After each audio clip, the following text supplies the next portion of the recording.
is 19% in elective surgery and a 1-year mortality of 31%. Treating these ruptured patients, 48%, and 1-year mortality of 62%.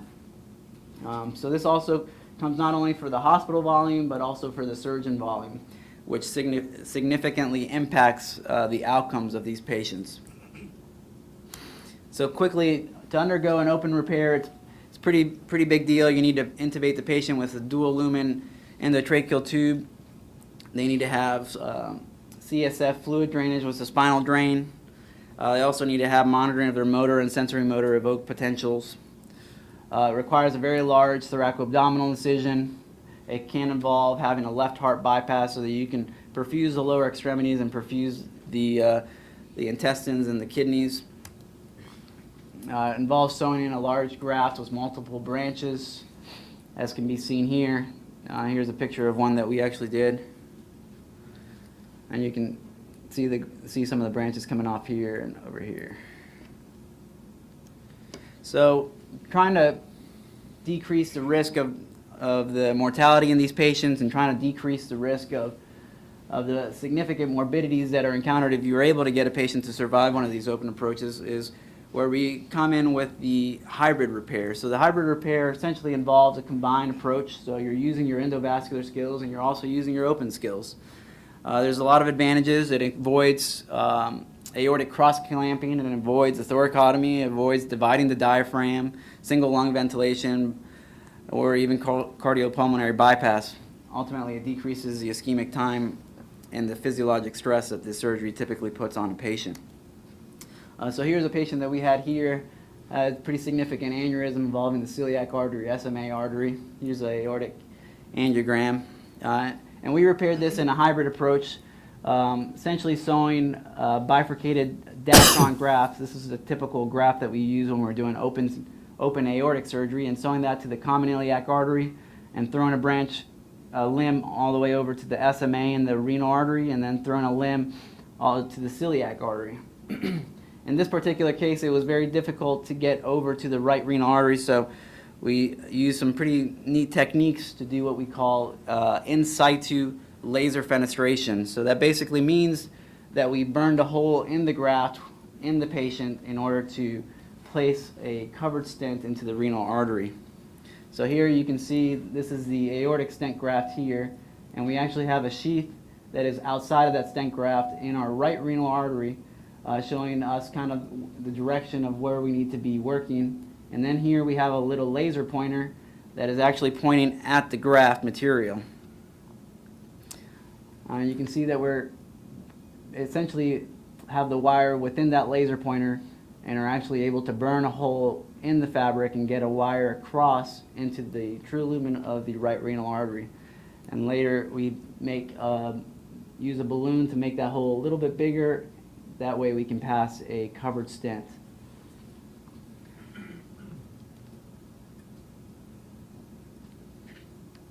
And these are some of the images from our operation. So here you can see the bifurcated graft going to the SMA. This is actually the left renal here, which we had some better pictures of when we cannulated a little bit better. The spleen celiac artery up here. And while you're in the operating room, you can check and see if there's any leaks or any other problems. And this is a 3D spin that we do with the C-arm in the operating room, and you can actually get axial cuts, but I'm just showing the 3D rendering. Just it's pretty neat to see, and you can see there's no endo leaks or anything. You can see all the visceral vessels are open, and we realign the aneurysm with a stent graft all the way down the middle. And this patient did well and discharged home on post-op day 7. So that's one way to decrease the risk of mortality in the hands that might not be doing as many open thoracoabdominal aneurysms. So this group with Dr. Quinones at UCLA, they performed 20 of these cases and had 0% mortality rate. And they also had lower spinal cord ischemia. A lot of these other studies that you can see kind of a wide range basically only perform this hybrid approach on patients that were deemed too high risk for an open traditional thoracoabdominal aneurysm repair. So kind of a different subset of patients there. So we want to know whether or not we could do a better job for these patients that we were seeing with the open repair and with these hybrid repair. So that's where the endovascular approach comes into play with these more complex aortic diseases. We're already using the endovascular to treat kind of infrarenal aneurysm, but this thoracoabdominal aneurysm and paravisceral aneurysms are really more involved in a whole entire different disease process. So here, the options that we currently have are parallel grafts, physician-modified grafts, and then eventually we'll have these manufactured, fenestrated, and branched devices. So these are the faces of the doctors that have kind of made this into a field and have evolutionized advanced aortic work. So we start off with Lawrence Brown, who helped develop the Cook Z-Fen device here, with the first implantation by Dr. Anderson in 1998 with a fenestration to the proximal aspect of your main body, and that allows for perfusion of your visceral vessels while extending up your stent graft. And you have the periscope, which is from the distal aspect. You have this octopus approach where you use your regular bifurcated graft, but within one of the limbs you're actually able to put multiple stents within. And then the sandwich techniques, which between the big parts of these stents here, you actually are placing additional stents into the visceral vessels. So if you place a lot of these stents and instead of just using 2 up here, you use 4, then the risk of having endoleaks is going to go up substantially. So sometimes you have to use a combination of this approach so that you have enough overlay between the different fabrics and materials to prevent endoleaks from occurring. So typically you try to limit to 2 from one approach. So if you're going to do 2 proximally and 2 distally, or if you're going to do 2 between the different graft pieces. And this is what it's going to look like within an axial cut. So the goal is to try to get the main stent to kind of go around these other stents that you're putting into the blood vessels. So this was a 74-year-old female that had a history of AAA and had an EVAR in 2014, and subsequently developed aneurysmal dilatation of the suprarenal aorta as well as the thoracic aorta, and she had a history of COPD, and we ultimately treated her in this way. So here you can see the celiac artery, SMA artery. It gets pretty confusing. There's a lot of wires, catheters, and stent graft material, but essentially, you're getting access from the axillary artery, and you're cannulating renal arteries here, SMA arteries. Essentially, you get a CAT scan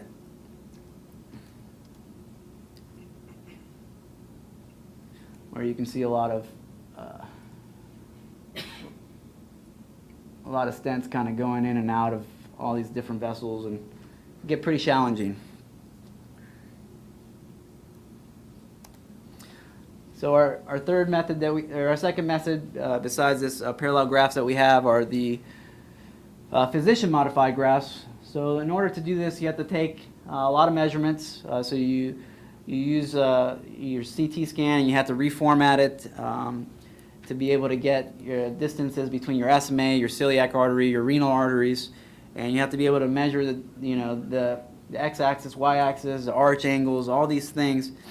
And then essentially you take this very expensive graft and you have to completely open it on the back table, and you use an ophthalmic electrocautery, and you actually burn a small hole carefully into this graft material to about a size of 6 millimeters.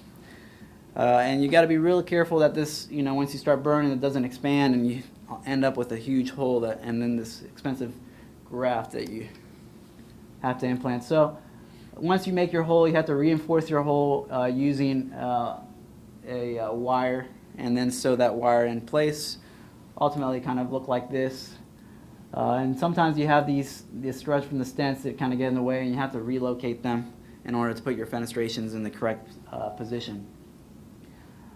So once you get the device in the patient's body, you want to be able to manipulate it and rotate it to make sure that everything kind of lines up. And in order to do that, you have to put these diameter reducing ties so that when you deploy it, you're only partially deploying it. That way allowing you to gain access into all these vessels. And this involves placing an additional wire within the device, adding an extra step to the deployment. And this is performing the diameter reducing ties.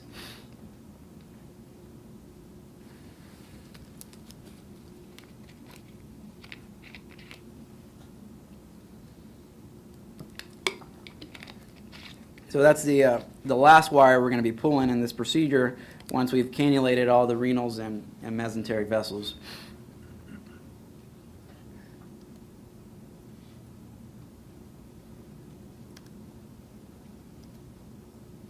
And then you have to basically place a bunch of silk sutures around it and resheath the device, so put it back into the delivery mechanism. So here we're recapturing it, and these silk sutures do come out once you're resheathing it here. So you can see the suture there, and we're kind of winding the device back into its releasing mechanism here and cutting those sutures as we go along. And then ultimately you end up with a device that looks like what you started with. This can be a tedious process, but if you do enough of them, you can do them well within an hour,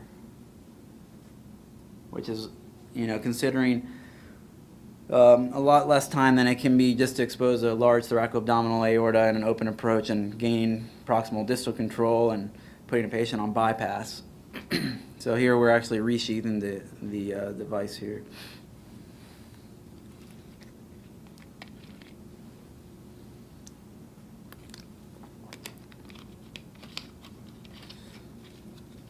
So you got to have a lot of patience to do this kind of stuff.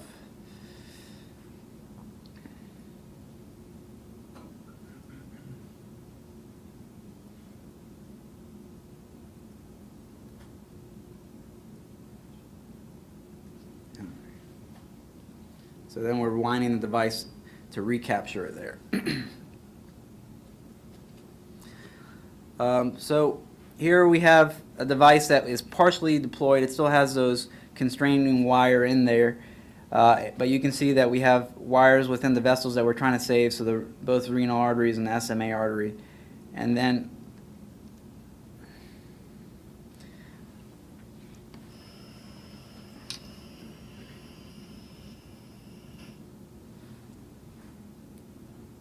you can see the device kind of pop open now. So now we don't have that flexibility to rotate the device to make sure that the holes line up the way that we want them to. And sometimes, even though you line everything up perfectly, it's very difficult to have a stent track over and not get basically pushed out of where you want it to be. So here's a technique that we use to make sure that we don't kind of bounce out while we're trying to put this device in, and actually use a Reliant balloon similar to the Roboa balloon, that you basically use it as a backboard to prevent that from happening. So here we're placing a stent into the left renal artery. And we were having a hard time because it just wanted to keep coming out, so we inflated this balloon and used it as a backboard there.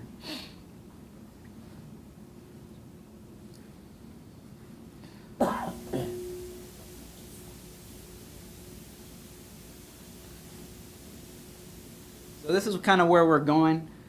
These manufactured devices, so the fenestrations, the holes, and then the branches kind of give us a little bit more support.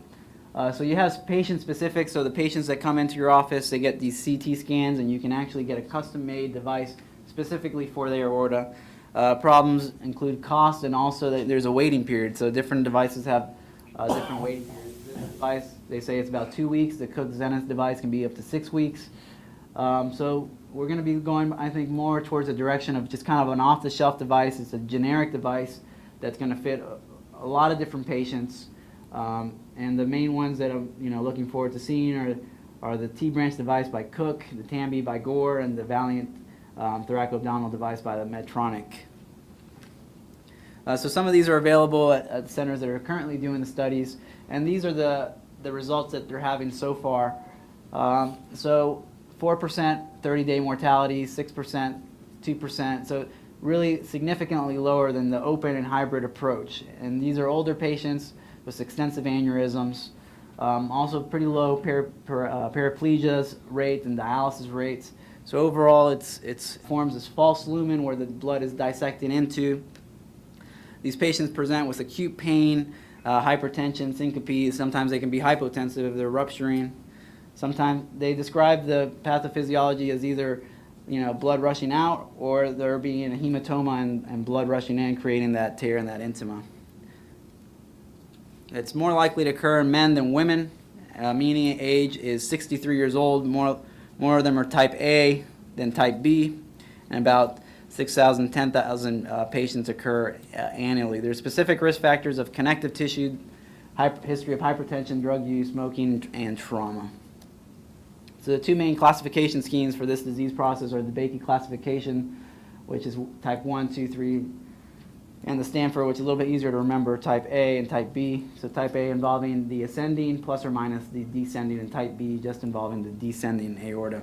So there's not a lot of debate on whether to treat type A that involves the ascending aorta, because there's a high mortality rate if you don't, of over 50%, and every hour you wait is essentially a percentage point of increase in the mortality of these patients. So those patients get treated by a cardiac surgeon, and they get treated immediately upon diagnosis. And then type B, traditionally it was taught that these patients should just be treated medically because they had a high hospital mortality rate of 31% with open surgery versus a hospital mortality rate of just 10%. Unless they were complicated, if they had a complicated type B dissection, then they obviously had a higher mortality rate. So the type B dissections can get divided up into the uncomplicated type and then the complicated type. So the complicated types just essentially means that the patient's having some sort of ischemic complication, so whether there's kidney failure, visceral ischemia, limb ischemia, or they have a rupture, or they're in shock because of the dissection. So this is a dynamic process. So even though your initial CT might look normal, or that all the the renal arteries are being perfused, or the celiac SMA are open, that might not be the case, because there's flow going through this false lumen, and that's collapsing your true lumen where the blood's supposed to be going through, and it can essentially become obstructive. It can essentially work its way in and out, and when you're taking this CT scan, it might not show an occlusion, but the patient might ultimately have an occlusion. So it's really important to closely follow these patients clinically.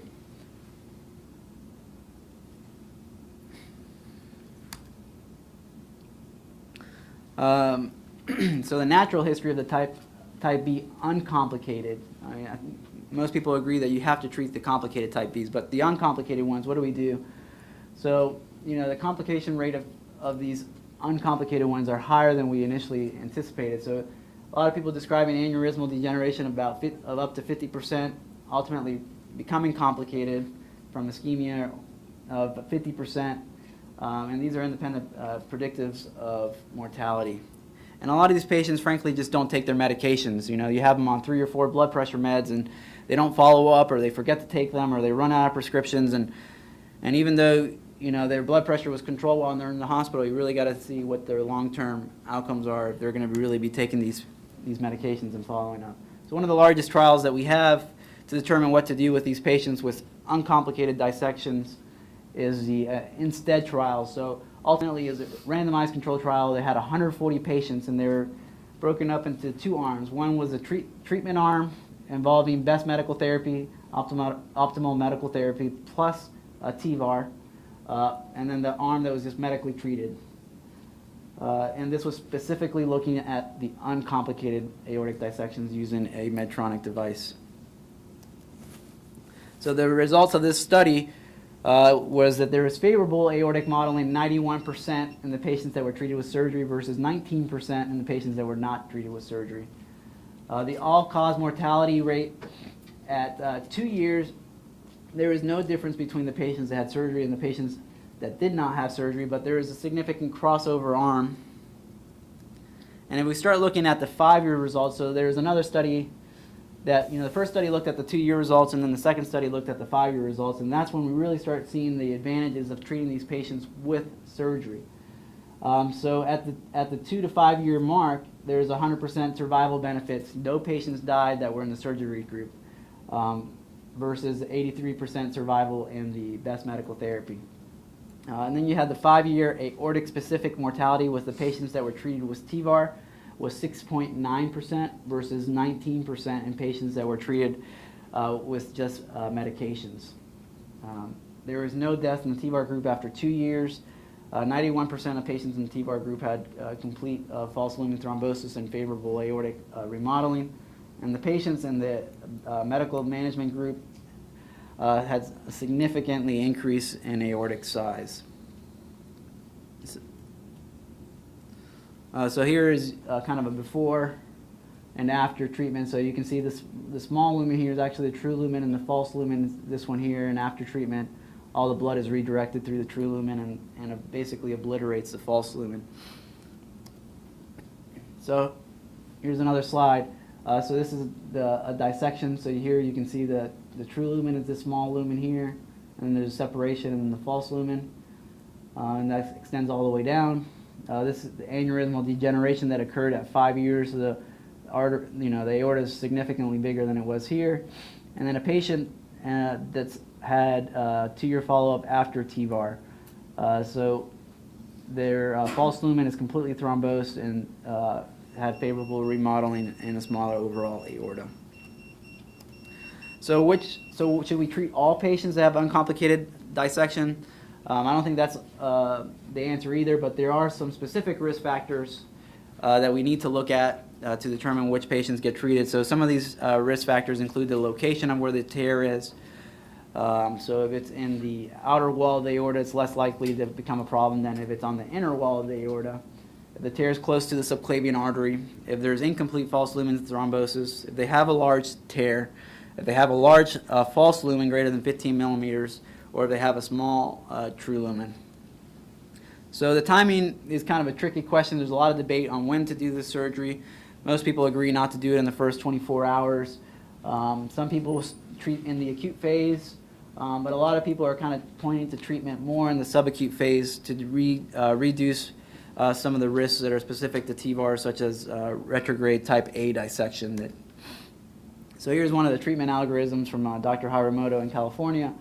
Essentially, if the type B dissection is complicated, you should get surgery. And now, if it's uncomplicated, you want to know if their life expectancy is greater than 2 years, because that's when we saw these advantages on these patients. And if it is, whether or not they have false lumen thrombosis, because that's a risk factor. Also, if they have very difficult anatomy that's going to involve debranching and all these things, and you really got to look and see whether it's doing surgery, because all these studies did not look at those specific patients. And then the high risk factors that we talked about, and if we go through all these different steps, determining whether or not we should be treating these patients, and they recommend it in the subacute phase. They're not, candidates for surgical management, then obviously you want to control the blood pressure and heart rate, and see, these are some of the medications that we typically use. And the overall goal, you want to cover the tear, you want to prevent progression, you want to prevent rupture, you want to establish good organ perfusion and promote favorable aortic remodeling and thrombosis of the false lumen. So similarly, you need to have a CT scan in order to do this part of this workup, and a CT scan for the size and treatment. It's kind of a case planning worksheet that we get when we're planning what size device, and depending on how big the aorta is and what size device that we pick for that, and how big our sheaths are going to be for these devices. So pretty similar to the deployment that occurs for your infrarenal aneurysms. It's a little bit more challenging because you have to take the aortic arch turn, and these are bigger devices because the aortas typically have bigger size at this area. And you also have 3 important branches that come off of the aortic arch that you don't really want to cover. So we kind of break these up into different zones of the thoracic aorta. So zone 0 involving coverage of the innominate, zone 1 coverage of the left common carotid, and zone 2 involving coverage of the left subclavian. Depending on where you need to cover the aorta, it can get a little bit more complicated, whether you need to be doing bypasses from the carotid artery to the subclavian, or if you need to be doing bypasses from the right carotid to the left subclavian, or if you need to open the chest and and debranch it to the carotid and the subclavian arteries. It's typically pretty hard to do a bypass from an open chest to the left subclavian artery. So that's why you see here that the bypass from the left common carotid to the left subclavian. And you can also see that they ligated the vessel proximal to that because this would be a source for endoleaks. Another option for covering this would be the in situ laser fenestrations that we showed before. This is a quick video of what we call IVUS, which is the intravascular ultrasound. I think it's pretty important to use this specifically in dissection patients because you want to make sure that you're in the true lumen when you're deploying this device. And here you can see the dissection flap, and that this is a catheter here. This is the true lumen. This is right here the outside of it's the false lumen. And you can actually see where the branches of the renal arteries come off and the celiac arteries and all that. But you just want to confirm that you're in the true lumen when you're deploying this device.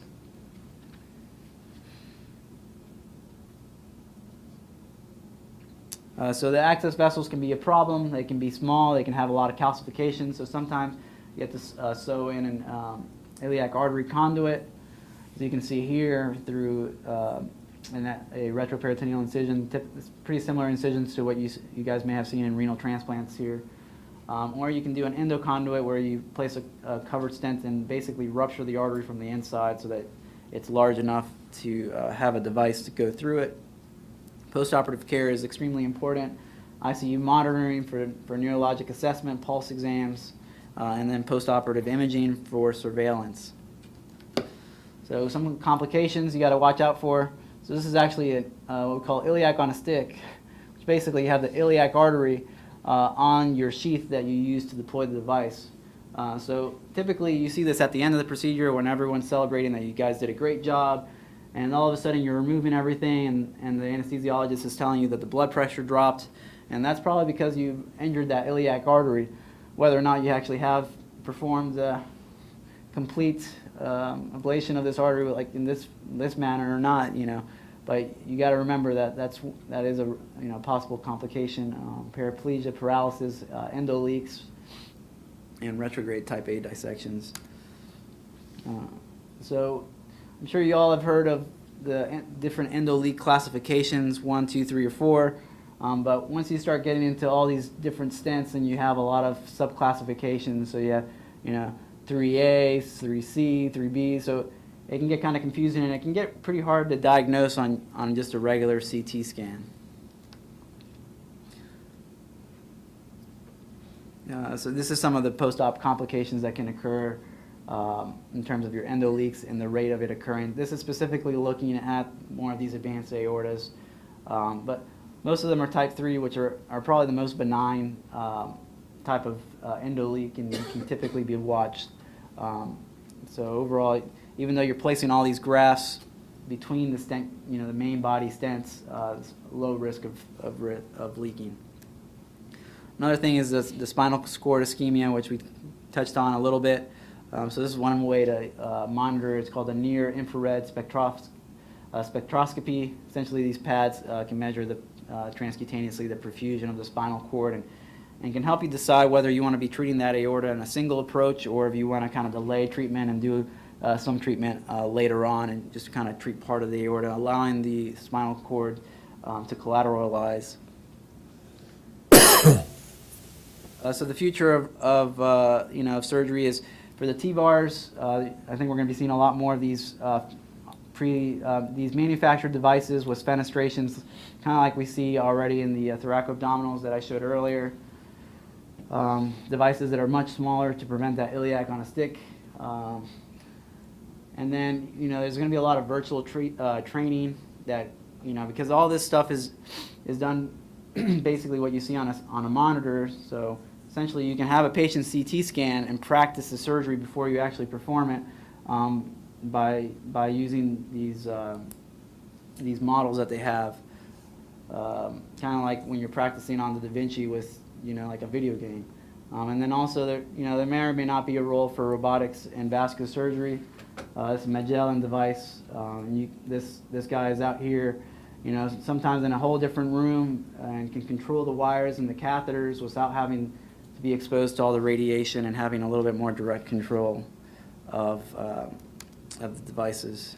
Some of the reference, and that's pretty much it. It's a lot to take in, but I think it's a pretty exciting field, and a lot, you know, we still have a lot of room for improvement.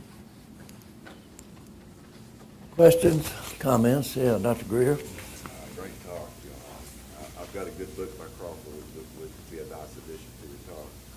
The couple of questions I have, number one is size for thoracoabdominals, and whether or not it's atherosclerotic or dissection, does it make a difference? Yeah. And the type A or the one dissections that come in with ischemic valve or leg or whatever, you always do the anterior first, but sometimes they'll correct the distal ischemia, and sometimes you get an argument with the thoracic guys who's going first, but do the anterior first, I believe. Yeah. So both of those areas are up for debate. So depending on the size criteria for treating these, really depends on how challenging the case is going to be. You know, the patient's physiologic age. So usually we'll say between 5.5 and 6.5 is when they should be treated. And then in terms of treating type A first versus type B, that's actually an interesting point. There's on one of these trips at vascular conference, there was actually a group that if the patients had significant bowel ischemia, they would try to reestablish perfusion through the less invasive approach, which would be treating the type B dissection first to make sure that the patient could even live past the first 10 hours and that, if their gut was reperfused versus subjecting them to an open thoracotomy for a patient that's likely going to die anyways. So that's kind of a twist on those treatments. So traditionally, yes, treat type A, and I think that's still the correct answer. But there are some people that are looking into treating the type B first if they're having bowel ischemia and kind of seeing if their bowel wakes up and they can save the a large part of the bowel, then them subjecting them to the larger surgery. One technical point, you talked about the burning the hole with a laser and then putting the graft through there. Once you burn the hole in the laser, how do you control the hemorrhage? Yeah, so it's Do you have proximal control at that point? You don't have proximal control. I don't know if I would be doing a laser fenestration in a graft when it's ruptured, but these patients just have an aneurysm, so the blood might be flowing into the aneurysm just like it was minutes prior to you putting that device in. So they're not bleeding into their retroperitoneum or anything like that. There's just kind of blood going through that fenestration. So you have, you do have the time. You've got to kind of feel your way around with that wire to find the orifice of the renal artery, though, in that circumstance. Yeah. So in that circumstance, we had before we did all this stuff, is we had a wire in it so that we can know what direction we're going to be. When you say you had a wire in it, did you put the wire in it before you put the graft in it? We did. So it just kind of helps. We had the wire in the device. Figure out how you get it across it. I'd like to see that. Yeah. I mean, I believe you. I'm just. It was curious to me. Yeah. Yeah, I understand.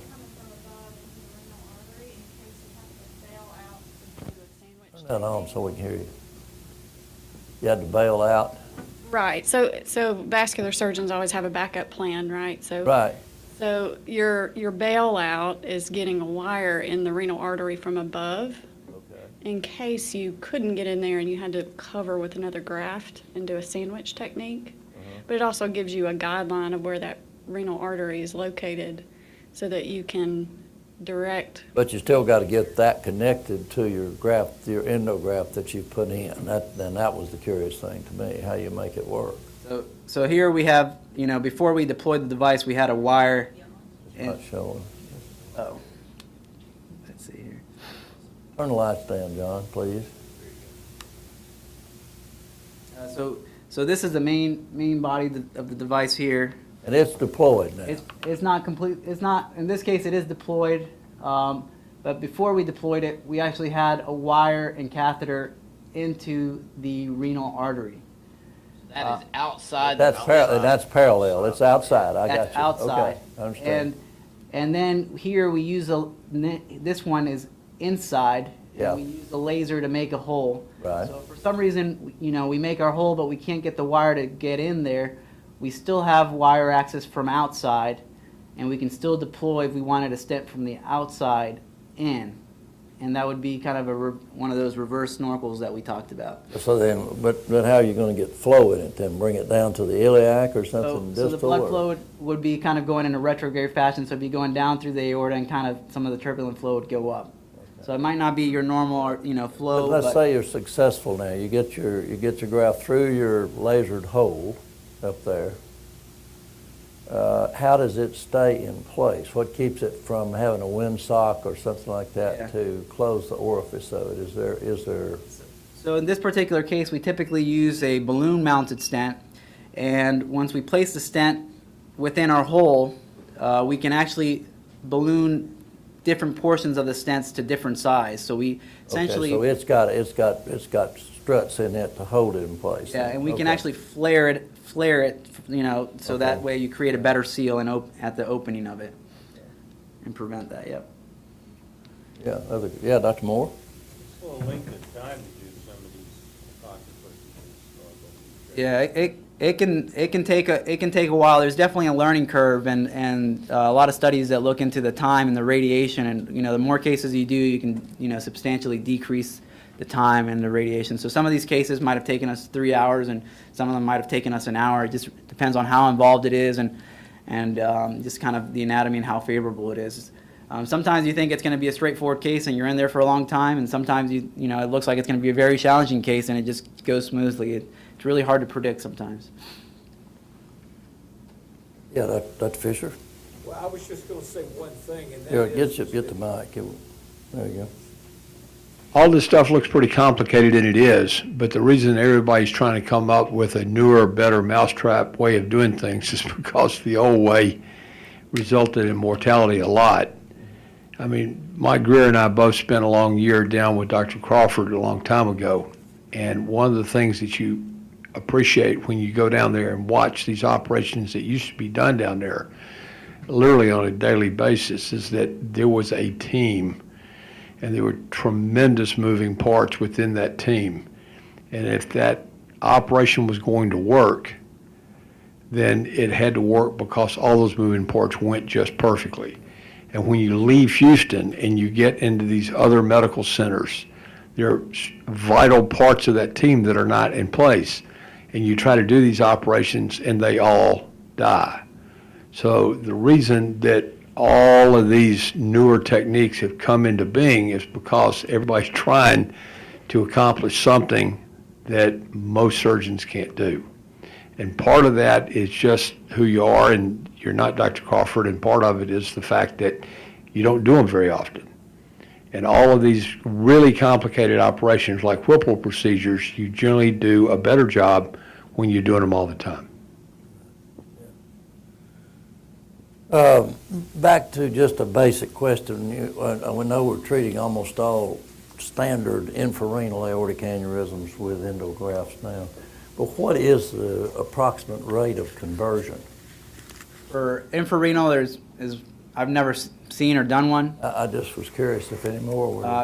I'm sure it's been described, but it's But not. for the benefit of the medical students, this is done in an operating room where you have the capacity to Open if you need to. And we do prep the abdomen into the operative field in case you do need to open. Yeah, and I mean, it's sort of like lap chole, I guess. I mean, in the first several years of lap chole, we'd have the instruments on the back table to open if we needed to. We don't even do that anymore. Do they open a setup, or is it just available in the room? They have minimal instruments, mostly to open the groins if you need I would to. have assumed that was the case since it's so good. Bob? You mentioned the spinal cord monitoring. What are your options if you're doing a case and you detect spinal cord ischemia? What are the treatments that you can employ? Great talk. So the hemoglobin, you want to make sure the hemoglobin's above 10. You want to make sure the blood pressure is elevated. So it has to do with your ICP, so your intracranial pressure. So you want to have your mean arterial pressure elevated, and you want to have your cerebral perfusion pressure lower. So you control your mean arterial pressure with pressors, and you control your intracranial pressure with your spinal drain, so draining more spinal fluid. And if those tricks don't work, then your other tricks are just not to treat the whole entire disease process in one setting. So some of these branch devices, so instead of deploying stents into every single visceral vessel, just leaving those holes without putting the stent in and coming back a different day. So that sounds like it goes back to one operation per patient per day there. Typically it's the studies have been done as typically staged in 2 operations, and they've shown to decrease the spinal cord ischemia from 10% to 2% doing this way. So And for all your hard work and your dedication, and I know I appreciate it. I know the residents appreciate it as well. So good job. Certainly, that's been a common thread for several months now about Johan. Yeah, Dr. Dart? Just real quickly, that was a fabulous talk, but you mentioned on elective aneurysms, you've never seen one converted. So what about on ruptured aneurysms? How many of those have you seen converted? So ruptured aneurysm, we've seen 1 here. Ultimately died. Still very unclear as to, we were able to get our endograft. Actually, we were able to get our endograft in, but the patient's hemodynamics never really improved. So we ended up opening that patient to see if we could oversew the sac, and actually found that patient had a fistula between their iliac artery and iliac vein, but ultimately died in the operating room. That had ruptured. Yeah, ruptured. Yeah, those are bad. I think one brief historical point, you mentioned Dr. DeBakey there and the synthetic graft, and I think many of you have heard this story before and know, but when he made the first one and sewed it on his wife's sewing machine, he went to the fabric shop and asked for nylon, and they were out of nylon. But they said, we've got this Dacron, so you want to try this. So he did try Dacron, and that proved to be one of those fortuitous things, because the nylon grafts were later tried, and nylon grafts had a spontaneous rupture rate that was prohibitive. And so had he got nylon, with being a pioneer like this, then it probably would have delayed substantially what happened, because Dacron held up and did not rupture, but nylon would fragment and rupture spontaneously. And so it's interesting that happened that way. Okay, great talk. Very, very well done. Thank you for handling a very complex situation. Really well done.